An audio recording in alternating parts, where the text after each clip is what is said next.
Swimming পুলের পাশে দাঁড়িয়ে সম্ভবত ছবি তুলতে যাচ্ছিলেন বিশ্বসেরা অলরাউন্ডার ক্রিকেটার সাকিব আল হাসান। তার ঠিক পাশেই দাঁড়ানো চিত্রনায়ক জায়েদ খান। হঠাৎ দেখা যায় সাকিব তার হাতে থাকা মোবাইল ফোনটি সুইমিং পুলের পানিতে ছুঁড়ে ফেলে দিয়ে হেঁটে চলে যান। কিছু বুঝে ওঠার আগেই সাকিবের এমন আচরণে হতভম্ব হয়ে যান জায়েদ খান।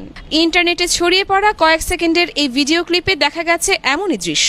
ভিডিওটি দেখে ধারণা করা হচ্ছে পানিতে ছুঁড়ে ফেলা ফোনটি জায়েদ খানের। ধারণা করা হচ্ছে তাদের মাঝে কোনো ভুল বুঝাবুঝির ঘটনা ঘটে থাকতে পারে, সে কারণেই হয়তো জায়েদ খানের উপর বেজায় চটেছেন সাকিব আল হাসান। শেষমেশ মেজাজ নিয়ন্ত্রণে রাখতে না পেরে হাতে থাকা ফোনটি পানিতে ছুঁড়ে মারেন। ভিডিওটি ঠিক কোন জায়গায় ধারণ করা হয়েছে তা নিশ্চিত হওয়া যায়নি, তবে ভিডিওটির বিশ্লেষণে অনুমান করা যায় সেটি কোনো রিসোর্ট বা হোটেলের সুইমিং পুল হতে পারে। লোকমুখে শোনা যাচ্ছে ব্যক্তিগত কাজে গিয়ে সেখানে সাকিবের সাথে জায়েদ খানের দেখা